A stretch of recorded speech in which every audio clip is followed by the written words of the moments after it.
നിന്നുള്ളിലെ മോഹം സ്വന്തമാക്കി ഞാനും, എന്നെഞ്ചിലെ ദാഹം നിന്റേതാക്കി നീയും. പൂച്ചങ്ങലയ്ക്കുള്ളിൽ രണ്ട് മൗനങ്ങളെ താമരത്താളിൽ പനി നീർത്തുള്ളികളാ.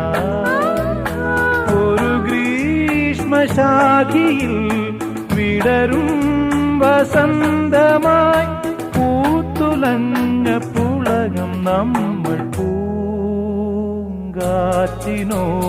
കിളികളോടും കഥകൾ ചൊല്ലി നീ, കളികൾ ചൊല്ലി കാട്ടുപൂവിൻ കരളിനോടും